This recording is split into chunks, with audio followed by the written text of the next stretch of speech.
السلام علیکم ورحمۃ اللہ وبرکاتہ۔ کیا حال ہے آپ کا؟ الحمد للہ، نحمده ونصلی علی رسولہ الکریم، اما بعد فاعوذ باللہ من الشیطان الرجیم، بسم اللہ الرحمن الرحیم، رب اشرح لی صدری ویسر لی امری واحلل عقدۃ من لسانی یفقہوا قولی۔ قرآن مجید میں آتا ہے وَرَبُّكَ يَخْلُقُ مَا يَشَاءُ وَيَخْتَارُ، اور آپ کا رب جو چاہتا ہے پیدا کرتا ہے اور جسے چاہتا ہے اختیار کر لیتا ہے، چن لیتا ہے۔ مخلوق بھی اسی کی ہے اور پھر چننا بھی اسی کا ہے، اور یہ چناؤ صرف انسانوں میں نہیں بلکہ دیگر چیزوں میں بھی ہے۔ اللہ سبحانہ وتعالیٰ نے زمان، مکان، اشخاص اور اشیاء ان سب میں درجہ بندی رکھی ہے اور بعض کو بعض پر فضیلت دی ہے۔ مثلاً مکان کے اعتبار سے ہم دیکھیں تو مکہ اور مدینہ کو باقی شہروں پر فضیلت حاصل ہے۔ زمان کے اعتبار سے دیکھیں تو رمضان کی باقی مہینوں پر فضیلت ہے، رمضان کے آخری عشرے کی باقی راتوں پر فضیلت ہے، عشر اواخر میں سے بھی لیلۃ القدر کی زیادہ فضیلت ہے۔ اسی طرح دنوں کے اعتبار سے، وہ تو راتوں کی فضیلت ہے، تو دن کے اعتبار سے ذوالحجہ کے پہلے 10 دنوں کی باقی تمام سال کے دنوں پر فضیلت ہے۔ تو کل سے انشاءاللہ جو ذوالحجہ شروع ہو رہا ہے، اس لیے کل کی بات کر رہی ہوں کہ الحمدللہ مکہ میں آج پہلی ذوالحجہ تھی، تو ہم ایک دن پیچھے ہوتے ہیں، تو کل انشاءاللہ یہاں بھی فرسٹ ذوالحجہ ہوگی۔ تو فرسٹ ذوالحجہ سے لے کر 10 ذوالحجہ تک بہت ہی اہم دن آ رہے ہیں، اور ان میں جو بھی نیک عمل انسان کرتا ہے اس کا اجر ثواب باقی دنوں کی نسبت زیادہ ملتا ہے۔ صحیح بخاری کی ایک حدیث ہے، ابن عباس رضی اللہ عنہما سے روایت ہے کہ نبی صلی اللہ علیہ وسلم نے فرمایا، جو عمل ان 10 دنوں میں کیا جائے اس کے مقابلے میں دوسرے دنوں کا کوئی عمل افضل نہیں۔ جو عمل ان 10 دنوں میں کیا جائے اس کے مقابلے میں دوسرے دنوں کا کوئی عمل افضل نہیں۔ لوگوں نے عرض کیا، کیا جہاد بھی اس کے برابر نہیں؟ آپ نے فرمایا، جہاد بھی ان کے برابر نہیں، سوائے اس شخص کے جس نے اپنی جان اور اپنے مال کو خطرے میں ڈالا اور کوئی چیز واپس لے کر نہ لوٹا۔ یعنی آج کے دور میں مثلا جہاز لے کر گیا تو جہاز بھی گیا اور خود بھی گیا، کچھ بھی واپس نہیں آیا۔ اور اس زمانے میں لوگ گھوڑے پہ سوار ہو کے جنگ کیا کرتے تھے، اور ان کے پاس اسلحہ محدود سا ہوتا تھا، تیر و تفنگ اور اس طرح کی چیزیں ہوتی تھی۔ تو وہ گھوڑا بھی اللہ کی راہ میں گیا، خود بھی شہید ہو گیا، اور اس کا اسلحہ بھی چلا گیا، کچھ بھی واپس نہیں آیا۔ تو ایسا شخص جس نے اللہ کی خاطر جان اور مال سب لٹا دیا، اس کا اجر بہرحال سب سے افضل ہے، لیکن ادروائز کوئی اور عمل ایسا نہیں۔ یعنی سب سے بلند صورت کیا ہے کہ ایسے مجاہد کا عمل کہ جو واپس نہ آئے، نہ وہ آئے اور نہ اس کا مال آئے۔ تو اس سے کیا پتہ چلتا ہے کہ یہ دن بڑی ہی اہمیت کے حامل ہیں، بہت فضیلت والے دن ہیں، اور ان میں ہمیں عام دنوں کی نسبت زیادہ سے زیادہ نیک اعمال کرنے چاہیے۔ ویسے تو مومن کو ساری زندگی کرنے چاہیے، لیکن ان خاص دنوں کا کچھ خاص اہتمام کرنا چاہیے، جیسے ہم رمضان میں کرتے ہیں، خاص اہتمام کرتے ہیں۔ تو یہ دن کیا ہے؟ عمل کے دن ہیں، محنت کے دن ہیں، مشقت اٹھانے کے دن ہیں، نیک اعمال کی طرف سبقت کرنے کے دن ہیں، دوڑ کر کرنے کے دن ہیں۔ اس بارے میں ہم دیکھتے ہیں کہ سلف صالحین جو تھے وہ ان ایام میں جو نیک اعمال کرتے تھے ان میں کافی مشقت بھی کیا کرتے تھے۔ جیسے سعید بن جبیر کے بارے میں آتا ہے کہ سعید بن جبیر ذی الحجہ کے 10 دن داخل ہونے کے بعد عبادت میں بہت زیادہ کوشش کرتے، جس کی وہ قدرت نہیں رکھتے تھے، یعنی اپنی ہمت سے بڑھ کے کرتے تھے۔ آپ سوچ سکتے ہیں کوئی ایسے کام کہ جن کی آپ اس وقت ہمت نہیں پا رہے لیکن کرنے ہیں۔ مثلا سبحان اللہ، سبھی کو مئی کے اینڈ اور جون کے آغاز کے روزے بڑے مشکل لگ رہے ہیں، پیاس لگتی ہے، پسینہ آتا ہے اور بے چینی ہو جاتی ہے، اور راتیں چھوٹی ہیں، نیند نہیں پوری ہوتی، لیکن کیا کرنا ہے؟ صرف ڈر کے چھوڑ نہیں دینا۔ آپ سب نے کم از کم پہلا روزہ یعنی کل کا روزہ ضرور رکھنے کی کوشش کریں، پوری نیت بھی کریں اور رکھیں۔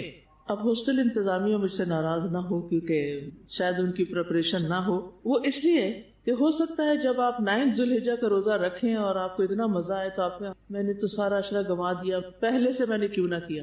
تو پہلے کو رکھیں۔ اگر آپ دیکھیں کہ آپ کی طبیعت بہت زیادہ خراب ہو گئی ہے، آپ کو ایمرجنسی میں لے جانا پڑ گیا ہے، وہ بے ہوشی ہو گئی ہے، تو پھر آپ اس کے اگلے دن کا نہ رکھیں. لیکن اگر مینیجبل تھا، پیاس تو لگے گی، منہ سوکھے گا، دیکھو کوئی بات نہیں، برداشت کر لیں گے، تھوڑا اپنے آپ کو سمجھا لیں گے. اور آپ کو پتا ہے ہمارا جسم ہماری سوچ کے مطابق کام کرتا ہے. اگر ہم کہیں نا ہائے گرمی ہائے گرمی گرمی گرمی پکارنے لگے تو کیا ہوگا؟ گرمی تو ہے، لگے گی زیادہ. اسی طرح پیاس پیاس کرے تو پھر پیاس زیادہ لگے گی. اگر کوئی بھوک سے نڈھال مرنے لگی ہوں تو پھر وہ مرنے کی طرف ہی قدم اٹھے گی. اللہ آپ کو سلامت رکھے. اور ابھی آپ نے بہت اچھے اچھے کام کرنے اور اپنی آخرت کے لیے کچھ کمانا ہے، لیکن ہمارا معیار کیا ہونا چاہیے کہ صرف وہ کام نہیں کرنا جو آسانی سے ہو جائے. کیا کرنا ہے؟ وہ کام بھی کرنا ہے جس میں مشقت اٹھانی پڑے. اب اس کے لیے میں چھوٹی سی ٹپ دے دیتی ہوں کہ پچھلے سال میں نے ایسا ہی کیا تھا. پچھلے سال جب یہ روزے آئے تو میں نے سوچا بہت لانگ دیں گے. آپ کو پتا ہے آپ کا روزہ تو 7، 10، 7:15 تک کھل جائے گا. ہمارے روزے کھلتے تھے تقریباً 8:45 بجے شام، پھر 9 تک. ایگزیکٹلی مجھے اب یاد نہیں کہ 9 تھا یا 8:45 تھے، لیکن کچھ ایسا ہی ٹائم تھا. اور کیونکہ وہاں پر مغرب جاتی ہے 9 سے بھی اوپر، 9:10 تک بھی چلی جاتی اور فجر بھی ارلی ہوتی ہے. تو اب آپ سوچیں وہ کتنے گھنٹوں کا روزہ بن گیا. تو میں نے سوچا کہ جب میں یہاں تھی اور رمضان کے روزے جون میں آئے تھے تب بھی تو میں نے رکھے تھے، کیونکہ پچھلے سال یہ عشرہ سارا جون کے دنوں میں آیا تھا. تو اس سال تو چلے تھوڑا سا ارلی آ گیا، تھوڑا سا میں بھی لے رہا ہوں، پھر آگے جون بھی ہے. تو اس میں الحمدللہ جب یہ سوچ لیا نا کہ رکھ سکتے ہیں، ہو جائے گا، تو پھر میں کیا کرتی تھی رات کو، کیونکہ آنکھ کھلنی مشکل ہوتی تھی نا، ہماری وہاں عشاء بھی لیٹ ہوتی ہے. جب آپ سوچے 9:15 بجے یا 9 بجے مغرب ہو رہی ہے تو پھر 1.5 گھنٹے کے بعد 10:30 پونے 11 تک عشاء ہوگی، تو پھر سوئیں گے کب اور پھر دوبارہ جاگیں گے، تو تھوڑا سا بیچ میں ٹائم ہوتا ہے. تو سحری پکانے اور کھانے اور وہ جھنجٹ کرنے کا کوئی ٹائم نہیں. تو میں سوچا اس کا کیا حل؟ تو میں نے اس طرح کیا کہ وہ جو نبیز ہوتا ہے نا، کھجوریں بھگو کے رکھ دیتے ہیں رات کو. سب کو پتا ہے کھجوریں بھگو کے رکھ، یہ بہت سمپل ہوتا ہے. نبی صلی اللہ علیہ وسلم کی یہ غذا تھی اور یہ بہت ہی فائدہ مند غذا ہے. تو اس میں آپ کیا ہے کہ رات کو ایک بڑا سا گلاس آپ پانی کا بھر لیں اور اس کے اندر اپنی کیپیسٹی کے مطابق 3 یا 5 یا 7 کھجوریں جو ہے وہ کھول کے صاف کر کے، کیونکہ گرمی ہے نا، کیڑے مکوڑے بھی بیچ میں اس کی جو سوسری سی ہوتی ہے وہ لگ سکتی. وہ کھول کے اس کا کیپ اتار کے اس کا بیج ڈبو دے تو بہت اچھا ہے، کیونکہ اس کے بھی کچھ اثرات ہوتے ہیں. لیکن اگر نہیں ہمت صبح بیج نکالنے کی تو پھر اس میں وہ کر لیں. اگر آپ کے پاس بلینڈر ہے جس میں آپ بلینڈ کر سکتے ہیں تو آپ اس گلاس کو ڈالیں بلینڈر میں، تھوڑا سا اس کو شیک کریں تو کیا ہوگا، وہ ایک بہت اچھا سویٹ ڈرنک بن جائے گا. تخم بالنگا پتا ہے آپ کو، تخم ملنگا جس کو کہتے ہیں وہ بھی پتا ہے. تو الگ برتن میں وہ بھی بھگوتے ہیں جتنا آپ لینا چاہیں اپنے طبیعت کے مطابق. میں تو 1 بڑا چمچ جو ہے اگر بھگو دوں تو ٹھیک ہو جاتا. اب وہ میں کیا کرتی تھی، میرے پاس اتنا ٹائم نہیں ہوتا تھا کہ میں اس کو شیک کروں. میں گلاس میں یہ چمچ پھیر پھیر کے کھجوروں کو پگھلا لیتی تھی، اسی میں تخم ملنگا ڈالی تھی اور تھوڑا تھوڑا کر کے اس کو پی لیتی تھی. میں چونکہ ڈیری نہیں لے سکتی تو دودھ نہیں لے سکتی تھی، لیکن پھر میں نے تھوڑا یہ بھی ٹرائی کیا کہ وہاں پر کوکونٹ ملک ملتا ہے تو وہ تھوڑا سا میں ڈال لیتی تھی. تو اس سے یہ ہوتا تھا کہ اتنا ریفریشنگ ہو جاتا تھا سب کچھ، اور وہ پی کے پھر تھوڑی دیر دوبارہ لیٹ جاتی تھی تاکہ تھوڑی سی نیند پوری ہو جائے. اور پھر الحمدللہ شام تک یقین کریں نہ بھوک اور نہ پیاس کچھ بھی محسوس نہیں ہوتا. یہ تو میں اپنے مزاج کے مطابق اس لیے شیئر کر رہی ہوں کہ آپ کو ایک کوئی کلو ہاتھ آ جائے کہ ہم مثلاً کیا کر سکتے ہیں. کیونکہ میں روح افزا نہیں پیتی، کوئی بھی فزی ڈرنک نہیں پیتی، کوئی اس طرح کی چینی وغیرہ کی چیز نہیں لیتی، تو پھر وہ سمپل سی فوڈ ہوتی تھی اور سارا دن مزے میں گزرتا تھا. اور اس میں کوئی برف وغیرہ کچھ نہیں ڈالتی تھی، جیسے نیچرل پانی ہے ویسے ہی پی لیا. تو آپ دیکھیں اگر آپ اس طرح کی کوئی چیز کر کے روزہ رکھ لیں تو امید ہے انشاءاللہ آپ دن ٹپا جائیں گے، جیسے پنجابی میں کہتے ہیں نا، دن گزر ہی جائے گا انشاءاللہ. لیکن روزے کی وجہ سے آپ کو جو ایک سکینت اور اطمینان اور خوشی، اور پھر ساتھ یہ کہ پورے سال میں بھی میں اگر روزے رکھوں تو ان روزوں کی فضیلت کو نہیں پہنچ سکتی. اللہ کے رمضان کی فضیلت اپنی جگہ ہے، کیونکہ ان 10 دنوں میں ہر نیک عمل جو بہت فضیلت والا ہے. لہٰذا کوشش کر لیجیے، اور جن لوگوں کو اللہ نے رخصت دی ہے وہ نیت رکھیں اور افسوس کریں کہ ہمیں ابھی موقع نہیں مل رہا، تو جس دن پاک صاف ہوں اس دن آپ روزہ رکھ لیں، لیکن کچھ نہ کچھ حصہ اس میں ضرور نیکی کا. پھر اسی طرح یہ ہے کہ چونکہ پھر صبح جلدی آپ اٹھ گئے، تہجد ہو سکتا ہے پڑھ سکیں، تہجد پڑھ لیں، یا پھر یہ ہے کہ آپ قرآن کی تلاوت عام روٹین سے تھوڑی سی زیادہ کر لیں. ختم ہو جو کچھ لوگ پورا ختم کرتے ہیں، انہوں نے ایک تقسیم بنائی ہوئی ہے 10 دنوں کی اور اس میں پورا قرآن مکمل کر لیتے ہیں. لیکن اگر وہ نہ ہو سکے تو جتنا روز پڑھتے ہیں اس سے کچھ اضافہ کریں. مجھے بعض وقت حیرت ہوتی ہے کہ ہاسٹل میں 5 دن تو خوب صبح تلاوت ہوتی، سنڈے کے دن پتہ نہیں کہاں ہوتی ہے، پتہ نہیں کرتے بھی ہے کہ نہیں، اور گھر جا کے بھی تلاوت کرتے ہیں کہ نہیں صبح. تو قرآن کس لیے پڑھنا چاہیے صبح کے وقت؟ اس لیے کہ ان قرآن الفجر کانا مشہودا، فرشتوں کی حاضری کا وقت ہوتا ہے، فجر کے وقت وہ حاضر ہوتے ہیں. اول تو فجر کی نماز لمبی ہونی چاہیے، لیکن اگر نہیں تو پھر کم از کم قرآن کی تلاوت تو زیادہ ہونی چاہیے. تو اس میں بھی آپ کوشش کریں کہ آپ کی تلاوت سنڈے کو بھی ہو، ٹھیک ہے، چھٹی والے دن بھی ہو. قرآن پڑھ لے پھر سو جائیں. اگر آپ نے آرام کرنا ہے کچھ زیادہ تو قرآن پڑھے بغیر نہ سوئیں، یہ اچھی بات نہیں. ورنہ کیا ہوگا کہ آپ کا مائنڈ یوں رجسٹر کر لے گا کہ جس دن چھٹی ہو نا اس دن قرآن نہیں پڑھتے. تو یہ تو کوئی بات نہیں، یہ تو سال کے ہر دن ہی پڑھنا ہوتا ہے. اس کے ساتھ تو ہمارا تعلق ایسا ہونا چاہیے، صرف کسی کورس کا حصہ ہونے کی وجہ سے نہیں، یا کسی کے کہنے پہ نہیں، ماں باپ کے کہنے پہ یا کسی اور کے کہنے پہ نہیں. خود اللہ سبحانہ وتعالیٰ نے ان 10 دنوں کی قسم بھی کھائی ہے. سورۃ الفجر کے شروع میں آتا ہے بسم اللہ الرحمن الرحیم والفجر ولیال عشر. قسم ہے فجر کی اور 10 راتوں کی. مفسرین کی ایک جماعت جن میں ابن عباس اور دیگر مفسرین شامل ہیں، ان کے نزدیک والفجر ولیال عشر سے مراد ذوالحجہ کا پہلا عشرہ ہے. اور لیال چونکہ رات کو کہتے ہیں تو اس کے بعض نے کہا اس سے مراد رمضان کی آخری راتیں ہیں. لیکن یہ یاد رکھیے کہ عربی زبان میں لیل کا لفظ رات اور دن دونوں کے لیے استعمال ہوتا ہے. تو اس لیے جن مفسرین نے، جیسے ابن عباس بہت بڑے مفسر ہیں، انہوں نے یہ کہا کہ اس سے مراد ذوالحجہ کے پہلے 10 دن ہیں، تو اس میں کوئی غلطی کی بات نہیں، وسعت ہے. رمضان کی 10 راتیں زیادہ افضل ہیں اور ذوالحجہ کی 10 دن زیادہ افضل ہیں. اچھا، اس میں بعض لوگوں نے پھر کمپیریزن کیا کہ ان دونوں میں سے زیادہ افضل کیا ہے. تو بات یہ ہے کہ دونوں اپنی اپنی جگہ افضل ہیں، وہ دن ہیں وہ راتیں ہیں. تو اللہ تعالیٰ نے کوئی بھی موقع نیکی کا جانے نہیں دیا. اور یہ یاد رکھیے کہ اس سے مراد ذوالحجہ کے صرف دن کا ڈے ٹائم نہیں ہے، بلکہ اس سے مراد رات بھی ہے. یعنی لیل کا لفظ دن اور رات دونوں پر استعمال ہوتا ہے. اور پھر رمضان کا بھی آخری عشرہ دن اور رات سب کو ہم انکلوڈ کر سکتے ہیں، کیونکہ اس میں اعتکاف بھی ہوتا ہے. پھر اسی طرح آپ دیکھتے ہیں کہ عرفہ کا دن بڑا فضیلت والا دن ہے. وہ کون سا دن ہوتا ہے اس عشرے کا؟ 9 کا. شاباش. حضرت عائشہ فرماتی ہے کہ رسول اللہ صلی اللہ علیہ وسلم نے فرمایا، اللہ سبحانہ وتعالی عرفہ کے دن سے زیادہ کسی دن اپنے بندوں کو دوزخ سے آزاد نہیں کرتا، اور اللہ اپنے بندوں کے قریب ہوتا ہے. پھر فرشتوں کے سامنے اپنے بندوں پر فخر کرتے ہوئے فرماتا ہے کہ یہ سارے بندے کس ارادے سے آئے ہیں. سبحان اللہ. یعنی عرفہ کا دن بڑا ہی بابرکت دن ہے. اگرچہ یہ حاجیوں کے لیے ہے بڑا خاص دن، کیونکہ الحج عرفہ، حج عرفہ کے دن ہی ہوتا ہے. اگر عرفہ کے دن عرفات کے میدان میں کوئی نہ جائے تو پھر کیا ہوتا ہے؟ حج ہی نہیں ہوتا. تو آپ دیکھیے کہ وہ دن دوزخ سے نجات کا دن ہے. اللہ تعالیٰ آپ سب کو اپنا گھر دکھائے اور عرفات کے میدان میں لے جائے اور عرفہ کی گھڑیاں نصیب کرے بخشش کی. لیکن اگر کسی وجہ سے آپ نہ جا سکیں تو آپ کیا کریں؟ اس دن اس وقت جب حاجی وہاں جمع ہے نا، آپ بھی بیٹھ جائیں کسی کوشش. وہ رو رو کے دعائیں کر رہے ہیں نا، آپ بھی رو رو کے دعائیں کریں. اور سب سے زیادہ بڑی دعا کیا ہونی چاہیے؟ لا الہ الا اللہ وحدہ لا شریک لہ لہ الملک و لہ الحمد وہو علی کل شیء قدیر. یہ تو خاص حاجیوں کے لیے. وہاں چونکہ آگ سے رہائی ہو رہی ہے ان کی، تو ہمیں بھی کیا کرنا ہے؟ آگ سے نجات مانگنی. یہ دعا اس دن آپ نے بھولنی نہیں، 9 تاریخ کو. اور آپ دیکھیے جو باتیں میں آپ کو بتا رہی ہوں یہ لیکچر میں بھی ہوں گی، کچھ انشاءاللہ تعالیٰ میرے جو چینل ہے اس پہ بھی نوٹس پوسٹ ہو جائیں گے. اور یہ جو پیمفلٹ ہے آپ سب کے پاس ہے، جس کے پاس نہیں وہ لے لے. اور صرف اپنے لیے نہیں لے، اوروں کے لیے بھی لے، کیونکہ ہمارے عوام کو عام طور پر نہیں پتا، تو ان کی خیر خواہی بھی کرنی ہوگی کہ کس طرح ہم ان دنوں میں مزید کیا کر سکتے ہیں. تو اس میں کرنے کے کام بتائے گئے ہیں کہ نیکی کے مزید کام آپ کیا کر سکتے ہیں. پھر آپ دیکھیے کہ ان 10 دنوں میں قربانی کا دن بھی ہے جو بڑا عظیم ہے.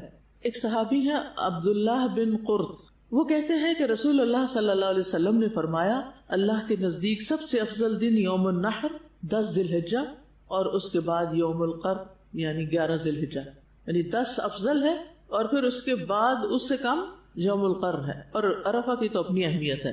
ان دنوں میں یوم التربیہ بھی ہے، جس میں حاجی حج کے اعمال کا آغاز کرتے ہیں، حج کے لیے جاتے ہیں، مکہ سے نکل کر مینا کی طرف جاتے ہیں. تو بہرحال خلاصہ یہی ہے کہ راتوں کے اعتبار سے رمضان کی راتیں افضل ہیں اور دنوں کے اعتبار سے یہ دن افضل ہیں. تو ان دنوں میں خاص طور پر اللہ کا ذکر کرنا ہے.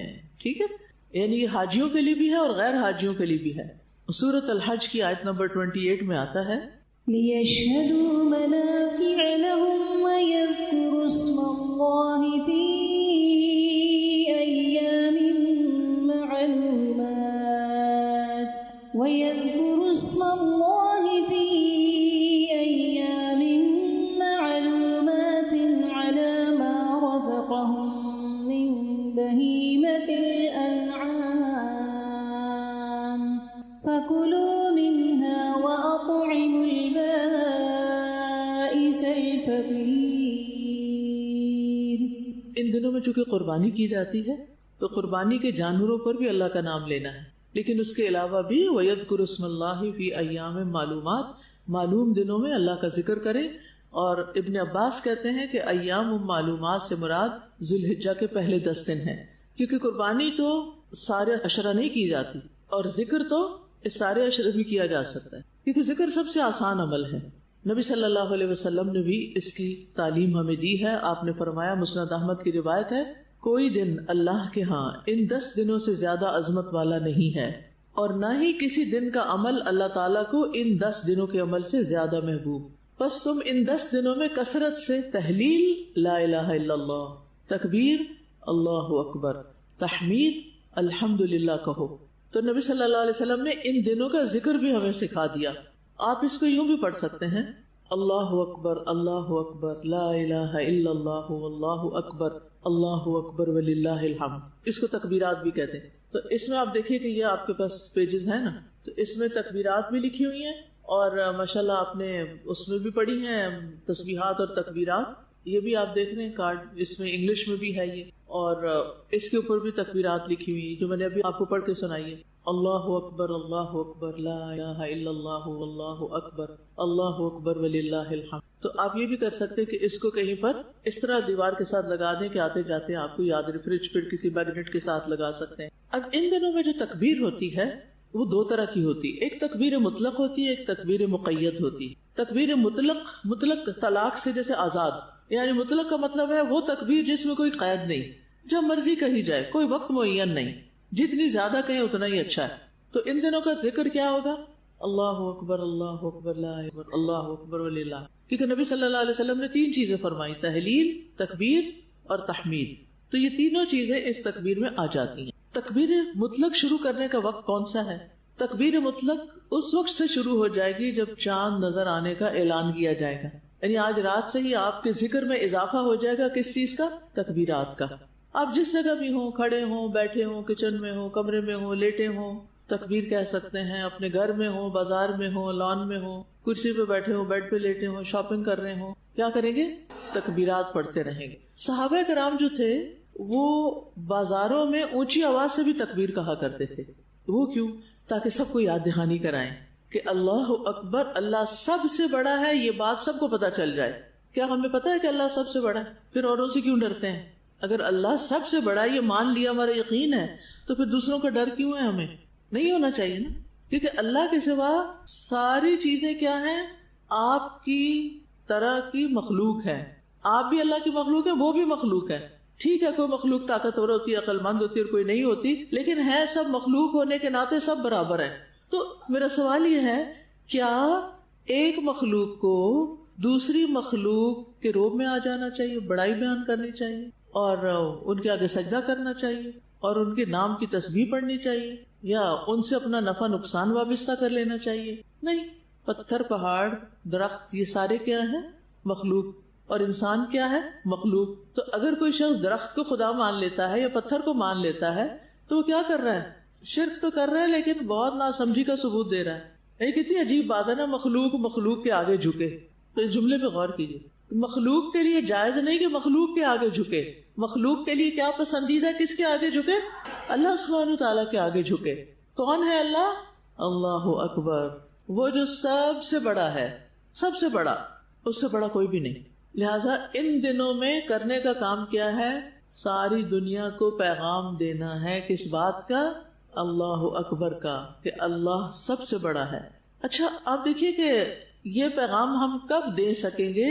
جب ہم خود اپنی عملی زندگی میں اللہ سبحانہ وتعالیٰ کو سب سے بڑا سمجھتے ہو۔ آپ دیکھیے کچھ لوگوں نے لوگوں کو بڑا بنا رکھا ہے، کیا نام دیتے ہیں؟ وہ بڑے لوگ ہیں، کہتے ہیں بڑے لوگ. کس سے بڑے بھائی؟ ہم سے بڑے. کس سے بڑے؟ کس لحاظ سے آپ ان کو بڑا کہہ رہے ہیں؟ عام طور پہ کیا وجہ ہوتی ہے؟ مال. واقعی مال کی وجہ سے آپ دوسروں کو بڑا کہہ رہے ہیں. آپ ان کو کیا کہیں؟ مالدار لوگ ہیں. فلاں کون ہے؟ مالدار ہے, اللہ نے اس کو مال بہت دیا ہے, بس ٹھیک ہے. لیکن یہ کہنا کہ وہ بڑے لوگ ہیں اور آپ نے ان کو بڑا مان لیا اور آپ ان سے ڈر کے بیٹھ گئے اور آپ ان کے اطاعت گزار ہو گئے اور آپ نے اپنی عقل استعمال کرنا چھوڑ دی, تھی غلط ہے. اور کیا کہتے ہیں ہم؟ اکابر. ایک اور ٹرم بھی ہے اکابر, اور وہ عام طور پر ان کے لیے استعمال ہوتی ہے جو علم میں بڑے ہوتے ہیں. اکابر علماء, علم میں بڑے بڑے لوگ. چلیے پہچان کے لیے آپ کہہ سکتے ہیں فلاں علم میں دوسرے سے بڑا ہے, لیکن پھر آپ ان کو خدائی کا درجہ دے دیں اور اللہ سبحانہ تعالیٰ کے احکامات پیچھے چھوڑ دیں اور ان کی ہر بات آنکھیں بند کر کے مان لیں. کیا کسی مخلوق کو یہ درجہ دیا جا سکتا ہے کہ ان کو اتنا بڑا مان لیا جائے کہ پھر ان کے مقابلے میں اللہ کی بات بھی چھوٹی ہو جائے؟ یہ جو ہمارے یہاں فرقہ پرستی شروع ہوئی ہے نا, یہیں سے یہ بلا شروع ہوئی ہے کہ اپنے لیڈرز کو, ریلیجس لیڈرز کو اتنا بڑا مان لیا گیا کہ بس پھر وہ کسی چیز کو سیاہ کہے تو وہ سیاہ ہو گئی, سفید کہے تو سفید ہو گئی, اور اپنی عقل ادھار دے دی کسی کو. تو ہمیں اللہ تعالیٰ کو سب سے بڑا ماننا ہے. اور ان دنوں میں جو سبق سیکھنا ہے نا, جو عملی زندگی میں ہمارے چینج آنا چاہیے, وہ کیا آنا چاہیے؟ اللہ سب سے بڑا ہے. اس میں ایکٹیویٹی آپ گھر میں کیا کر سکتے ہیں؟ مثلاً اپنے ہی بچوں کے ساتھ کیا ایکٹیویٹی کر سکتے ہیں؟ کیونکہ اس عشرے کا میسج اللہ اکبر ہے. ٹھیک ہے, اپنے بچوں کو بتائیں گے اللہ بڑا ہے تو کیوں بڑا ہے, اور ان کو سمجھائیں گے, تکبیرات لگائیں گے, مطلب بتائیں گے, اور اس کے ساتھ ساتھ اللہ تعالیٰ کی بڑائی کو مختلف طریقے سے واضح کریں گے. کیونکہ جس کے دل میں اللہ کی بڑائی اور اللہ کی عظمت آ جاتی ہے, پھر اس کا تو عمل بدل کر ہی رہتا ہے. وہ ہر کام کس کے لیے کرتا ہے؟ سب سے بڑے کے لیے.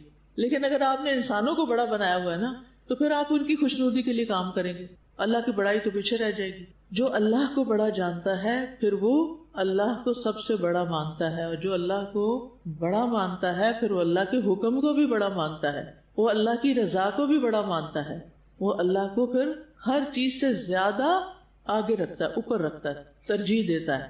تو پھر کیا ہے, آپ نے خود بھی تکبیرات پڑھنی ہے, گھر والوں کو کہنا آپ بھی پڑھیں. تو یہ پوری زمین پر اللہ کی بڑائی بیان کرنے کے دن ہیں. دوسری ہوتی ہے تکبیر مقید. مقید کس سے ہے؟ قید سے. یعنی وہ تکبیر جو فرض نمازوں کے بعد کہی جاتی ہے, یعنی وہ ان ٹائمنگز کے ساتھ قید ہے. اب اس کا وقت کیا ہے, اور یہ تکبیر ہی کیوں, اللہ اکبر کیوں کہا جاتا ہے؟ ابن حجر کہتے ہیں ان 10 دنوں میں سارے اچھے اعمال اکٹھے ہو جاتے ہیں. ان دنوں میں بیت اللہ کا حج ہوتا ہے, اور نماز اور روزہ اور زکوٰۃ بھی کچھ لوگ دیتے ہیں. جیسے میری ڈیو ہوتی ہے, اتفاقاً ہی میری زکوٰۃ ذوالحجہ میں ڈیو ہوتی, اس کے پہلے عشرے میں, تو زکوٰۃ کی ادائیگی بھی اگر ڈیو ہے آپ کی, اور صدقات خیرات تو خیر ہوں گے ہی. تو سارے نیک اعمال سال میں انہی دنوں میں جمع ہو سکتے ہیں. رمضان میں حج نہیں ہوتا, ٹھیک ہے نا, لیکن ان دنوں میں آپ حج بھی کر سکتے ہیں. آپ عرفہ کے دن روزہ نہیں رکھتے, لیکن اس سے پہلے دنوں میں آپ روزہ بھی رکھ سکتے ہیں, نمازیں بھی پڑھتے ہیں, اور بیت اللہ شریف میں جا کے پڑھتے ہیں جہاں لاکھ گنا زیادہ نماز کا ثواب ملتا ہے. اچھا, یہ سوال پیدا ہوتا ہے کہ کیا یہ تکبیرات صرف مردوں کے لیے ہیں کہ وہ تکبیر پڑھیں پھر مسجد جائیں تو تکبیر پڑھ کے آ جائیں امام صاحب کے ساتھ, یا پھر عورتیں بھی یہ تکبیرات پڑھ سکتی ہیں؟ آپ کا کیا خیال ہے؟ عورتیں بھی پڑھ سکتی ہیں, ٹھیک ہے, چاہے مرد ہوں چاہے عورتیں ہوں, سب کو نمازوں کے بعد تکبیرات کہنی چاہیے. صحابہ اور تابعین ان ایام میں کثرت سے تکبیرات پڑھا کرتے تھے. ابن عمر, ابو ہریرہ ان 10 دنوں میں بازار کی طرف نکل جاتے اور دونوں تکبیرات پڑھتے. لوگ ان کی تکبیر سن کر تکبیر کہتے, اور محمد بن علی نفل نمازوں کے بعد بھی تکبیر کہتے, نفل پڑھنے کے بعد بھی تکبیر کہتے, یعنی صرف فرض نماز کے بعد نہیں, نوافل پڑھ کر بھی, جیسے آپ نے اشراق کے نفل پڑھے اور مصلی لپیٹ رہے ہیں, سمیٹ رہے ہیں, تو کیا کریں, اٹھتے اٹھتے تکبیرات پڑھنا شروع کر دیں. اللہ کرے کہ یاد رہے ہم سب کو, اگر نہیں تو کوئی ریمائنڈر تو لگانا پڑے گا نا.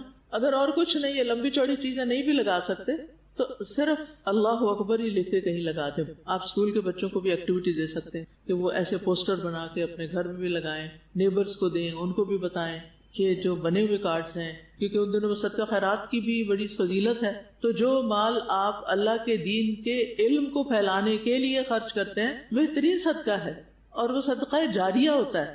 ویسے آپ کسی کو کھانا کھلاتے ہیں, ضرور کھلائیں, اس میں کوئی حرج نہیں, کوئی ثواب کا کام ہے, لیکن وہ کھانا کھائے گا, اس کی بھوک ختم ہوگی, کھانا ختم ہو جائے گا, تھوڑی بہت طاقت آئے گی, اس سے کچھ نماز وغیرہ پڑھے گا, کچھ دن اور وہ طاقت رہے گی, پھر کیا ہوگا, اس کے بعد وہ ختم ہو جائے گا. لیکن علم پر جب تک کوئی عمل کرے گا وہ آپ کے لیے صدقہ جاریہ بنا رہے گا. اب آپ دیکھیے اس پر ہمارے کچھ اسٹوڈینٹس نے یہ کیا کہ گاڑی ہائر کی یا رکشا ہائر کیا اور اس پر لاؤڈ اسپیکر ہوتا ہے نا وہ بڑا سا، وہ لگوایا اوپر اور اندر سے تکبیرات پلے کر دیں، اور وہ رکشا چل رہا ہے اور چل رہا ہے اور گاڑی چل رہی ہے اور چل رہی ہے، پیچھے بھی اس کے تکبیرات لگا دی اور وہ سارے شہر میں گھوم رہا ہے. اس کو پیسے دے دیے 4 گھنٹے مثلا گھومنے کے، 4 گھنٹے تم لے کے تکبیرات پلے کرو اور گھومو گنجان سڑکوں پہ، کیونکہ گنجان سڑکوں پہ تیزی سے چلیں گے تو کسی کو کیا سمجھ آئے گی، یعنی جہاں لوگ چلتے پھرتے ہیں، دکان ہیں، تو وہاں پر ماشاءاللہ پچھلے سالوں کی بڑی اچھی اچھی خوبصورت تصویریں بھی آئی تھی ان گاڑیوں کی، ان رکشوں کی، ان جگہوں کی جہاں پر تکبیرات لگی ہوتی. کیا ہمارے ملک میں لوگ اپنی دکانوں پر میوزک وغیرہ کوئی پلے کرتے ہیں؟ سب کو پتہ نہ کرتے ہیں، ہر جگہ میوزک ہے. کیا کرنا ہے؟ لوگوں کو ریپلیس کروانا ہے. ٹھیک ہے، آپ ان کے ساتھ لنک شیئر کریں تکبیرات کا، حرم کی تکبیرات، اتنی ورائٹی ہے ماشاءاللہ تکبیرات کی، کئی تکبیرات تو گھنٹے گھنٹے کی ہیں، بس وہ لگا چھوڑیں اور گھنٹہ بھر بھول جائیں آپ اور ساتھ ساتھ پڑھتے رہیں، گھر کے کام کاج کرتے رہیں، وہ گھر گونجتا رہے تکبیرات سے، بازار گونجتے رہے تکبیرات سے، دکانیں گونجتی رہیں تکبیرات سے، مساجد گونجتے رہیں تکبیرات سے، حتیٰ کہ آپ کو یقین آ جائے کہ اللہ اکبر. اب یہ آپ کے لیے ہے کہ آپ کیا کرتے ہیں، کیسے کرتے ہیں، آپ کے پاس کیا کیپیسٹی ہے. مثلا ایک رکشا ہائر کرنے میں تھوڑے پیسے لگتے ہیں، تو آپ کچھ فرینڈز مل کے کچھ کلاس بیس ایکٹیویٹی کر سکتے ہیں، فیملی کے ساتھ مل کے کر سکتے ہیں، وہ غریب کا روزگار بھی لگ جائے گا، یعنی آپ کے پیسے جو صدقہ جاریہ بن گئے ایک طرح سے آپ پتہ کر سکتے ہیں. اور اچھا ہی ہوتا اگر ہم یہاں پر ایک سینٹرل ایکٹیویٹی کرتے، اس طرح کے لوگوں کو فیسیلیٹیٹ بھی کرتے، پوسٹر بنے ہوئے بڑے بڑے تکبیرات کے، وہ اگر اسٹال پہ رکھوا دیں تاکہ لوگ اپنے بازاروں میں کہیں کچھ لوگ تو پینوفلیکس لگوا دیتے ہیں ہاسپٹلز میں جہاں پبلک آتی ہے تاکہ وہ پڑھتے رہیں، کیونکہ ہمارے عوام کو نہیں پتا کہ یہ دن تکبیرات کے دن ہے. تو صحابہ کے طریقے پہ چلے نا، کہ ہم عورتیں تو خیر بازار میں اونچی آواز سے نہیں پڑھ سکتے، آپ اپنے بچوں کو تیار کر سکتے ہیں. کچھ خواتین یا کچھ ہماری اسٹوڈنٹ جو بچوں کی کلاسز لیتی ہیں نا، ناظرہ پڑھاتی ہیں، یہ کچھ آپ میں سے جو ناظرہ پڑھا رہے ہیں، جن کے پاس بھی بچے پڑھ رہے ہیں، ایون اکیڈمی میں پڑھا رہے ہیں، ٹیوشن پڑھنے آ رہے ہیں، ان بچوں کو سکھا کے انہیں کہیں یہاں سے گھر جاتے ہوئے لائن بناؤ، تکبیرات پڑھتے جاؤ. اس کے علاوہ بھی آئیڈیاز آپ سوچ سکتے ہیں کہ آپ کیسے یہ کام کریں گے. اسکول وینز میں آپ چلا سکتے ہیں. جی پیاری استاذہ، آپ نے ایک مرتبہ اپنے لیکچر میں فرمایا تھا کہ میرا بڑا دل کرتا ہے کہ جب ذو الحجہ کا مہینہ شروع ہو تو ہر دیوار پہ، ہر بل بورڈ پہ تکبیرات ہو اور کانوں میں ہر جگہ سے اس کی آواز آئے. تو استاذہ ہم نے الحمدللہ اپنے ریجن میں یہ ایکٹیویٹی شروع کروائی، اور رکشوں پہ چنگ چیز جو ہے صرف پشاور میں نہیں، جتنے آس پاس کے ریموٹ ایریاز ہیں، گاؤں ہیں، ان پہ ہم نے بینرز لگوائے رکشوں کے پیچھے، اور ان کو سم کارڈز میں تکبیرات ڈاؤن لوڈ کر کے دی. پھر استاذہ ہم نے بڑے پیمانے پر ان تکبیرات کو ڈاؤن لوڈ کروا کے کارڈز میں بھی شاپنگ مالز میں، ہاسپٹلس میں، کلینکس میں، جہاں جہاں پر ہماری ڈاکٹرز اور جو ہے جو اسٹوڈنٹس ہیں جو پڑھ کے گئی ہوئی ہیں، تو ان کو کہا کہ آپ لوگ جتنی دیر آپ کے مریض باہر بیٹھے ہوتے ہیں ویٹنگ ایریاز میں لگائیں، ہاسپٹلس میں لگائیں، جو CNG اسٹیشنز ہیں وہاں پہ تکبیرات ہم نے دی. تو استاذہ الحمدللہ بہت بڑے پیمانے پر یہ ہر سال یہ کام ہوتا ہے الحمدللہ. جزاک اللہ خیر. کچھ لوگوں کے دل میں بھی اللہ کی بڑائی آ جائے نا، تب دیکھیں ان کی زندگیاں بدل جائیں. یہ ایک ٹرننگ پوائنٹ ہے. 2 طرح کے لوگ ہیں، کچھ ہیں جو اللہ کو بڑا سمجھتے ہیں اور کچھ ہیں جو لوگوں کو بڑا سمجھتے ہیں، مال و دولت کو بڑا سمجھتے ہیں، اور بہت سی چیزیں ان کے دل میں بڑی ہیں. تو آپ نے کیا کرنا ہے؟ ریپلیس کرنا ہے. اللہ کی بڑائی لانی ہے اور باقی چیزوں کی بڑائی نکالنی ہے. آج ایسا ہوا کہ ایک سال میں نے اپنے ہسبینڈ سے کہا کہ میرا نا دل کرتا ہے ہمارے گھر کے باہر کی ایک دیوار بڑی خالی سی ہے، تو ہم اس پہ نا تکبیرات کا پوسٹر لگائیں. تو وہ بہت پرٹیکولر ہے اپنے گھر کی دیواروں کے بارے میں، کہنے لگے ہرگز اجازت نہیں دوں گا. تو میں نے کہا اچھا پھر میں اپنے ٹی وی لاؤنج میں رکھ لوں ایک پینافلیکس. کہنے لگے ہاں وہ رکھ لوں. میں نے کیا کیا، ایک پینافلیکس ایک کونے میں نا بنتا تھا وہ رکھ لیا. اب جو گھر میں آ رہے ہیں سروینٹس انٹر ہو رہے ہیں، خود بھی انٹر ہو رہے ہیں تو پڑھ رہے ہیں. وہ سال ایسے گزر گیا. اگلا سال آیا، میں نے کہا گھر والوں نے تو پڑھ لی ہے، باہر والے تو رہ گئے، اگر آپ اجازت دے دیں تو. کہنے لگے ہاں لگا لو. اچھا اب کیا ہوا کہ میں نے بینرز بنوائے الحمدللہ. جیسے قرۃ العین نے کہا کراچی میں تو بہت ایکٹیویٹی ہوتی ہے، رکشوں پہ بھی لگواتے ہیں. اور یہ سب دیکھ کر ایک ہمارے صاحب ہیں، انہوں نے پورا ایک بل بورڈ وہ شہید ملت کی چرنگی پہ اسپانسر کیا تھا، اور وہ بل بورڈ کتنے سال تک وہ ہر سال اسپانسر کرتے رہے اور تکبیرات کا لگا رہا. میں نے وہ پینافلیکس لیا، کہنے لگے لیکن میں کچھ نہیں کروں گا، خود لگانا. میں نے اس ڈرائیور کو لیا، اس کے ساتھ لگایا. اب جتنی میری عقل تھی ویسا میں نے لگا دیا. گھر سے باہر آئے کہہ رہے ذرا اچھا نہیں لگ رہا، میں خود ٹھیک کروں گا. میں نے کہا آپ کر لیں. وہ پورا وقت لگا رہا. اچھا اس سے کیا ہوا، جتنے لوگ گزر رہے ہیں نا سڑک سے وہ پڑھ رہے ہیں، مجھے تو نہیں پتا کتنے پڑھ رہے ہیں. ہمارا کونے والا گھر ہے، انہوں نے دیکھا، انہوں نے کہا یہ آپ نے کہاں سے لیا ہے، میں نے کہا آپ کو چاہیے میں لا دیتی ہوں. کتنے لوگوں نے اسے دیکھ کے لگا. تو یہ بالکل خاموش تبلیغ ہے. بالکل ٹرینڈ سیٹرز بنے. کیا بنے؟ Trend setters. اگر ہم سے شاپ میں جاتے ہیں، مالز جاتے ہیں، اگر ان کو بھی اگر ہم کہیں نا تو وہ مان جاتے ہیں. ہم ڈرتے رہتے ہیں but they really agree and they like it as well. میں نے سوچا میں نے سینٹورس جانا ہے، یہ جو آپ کے ہاتھ میں جو پیمفلٹ ہے یہ ساروں کو ڈسٹریبیوٹ کرنا ہے، ان کو یوٹیوب کا لنک دینا ہے، بلکہ چینلز میں بھی کافی ریکارڈنگز ہیں نا وہ ان کو بتانی ہے، and then they will play it انشاءاللہ. کیو کوڈ ہوتا ہے جی انشاءاللہ. This is what I have decided right now. اچھا پھر آپ دیکھیے کہ خواتین جو ہیں جیسے حج وغیرہ پہ جاتی ہیں تو عورتوں کی جماعت الگ ہوتی ہے، تو اس سلسلے میں آتا ہے عمر رضی اللہ عنہ مینا میں اپنے خیمے کے اندر تکبیر کہتے تو مسجد میں موجود لوگ اسے سنتے اور تکبیر کہتے، بازار والے سنتے تو وہ تکبیر کہتے، یہاں تک کہ سارا مینا تکبیرات سے گونج اٹھتا. اس زمانے میں لاؤڈ اسپیکر تو نہیں تھے. حضرت عمر شروع کرتے اور لوگ پیچھے پیچھے جو سنتا جاتا شروع ہوتے جاتے اور اینڈ تک سب پڑھتے. ابن عمر ان کے بیٹے مینا کے ان دنوں میں نمازوں کے بعد بستر پر، خیمے میں، راستے میں اور دن کے تمام ہی حصوں میں تکبیر کہتے.